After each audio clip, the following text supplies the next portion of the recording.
大家好，我是阿胖，今天用豆腐、鸡蛋来做一道美食。准备5颗鸡蛋，打入大碗中，加入1勺食用盐，把鸡蛋搅散，放在一边备用。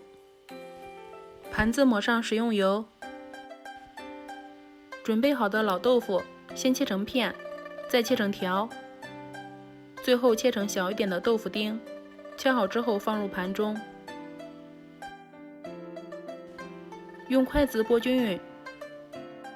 碗内加入1大勺土豆淀粉，再加入约80克的清水，搅拌均匀。搅匀之后倒入鸡蛋液里面，搅出鸡蛋里面的大气泡，用滤网过滤一下，过滤到豆腐里面，稍微整理一下，铺均匀就行了。接下来冷水上锅，开大火蒸10分钟。趁着这个时间切一点葱末、蒜末和姜末，切好之后放入碗中。香菇洗干净，然后像这样在里面划上几刀，这样做的时候会更入味一些。放入碗中备用。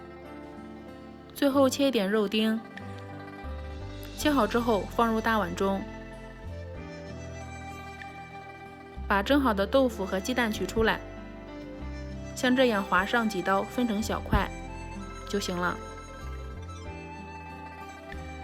起锅热油，加入肉丁，炒至肉色变白，加入葱姜蒜末，炒出香味，加入1勺红油豆瓣酱，再加入1勺黄豆酱，炒出酱香味，加入1勺蚝油，1勺生抽，翻炒均匀，再加入1碗清水，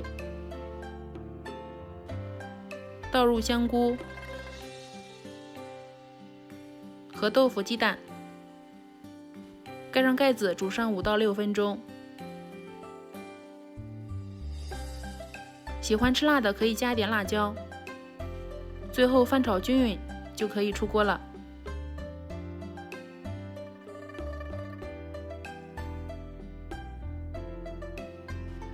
这样做的鸡蛋豆腐吃起来特别的鲜嫩爽滑，老人和孩子也喜欢吃，而且还好消化。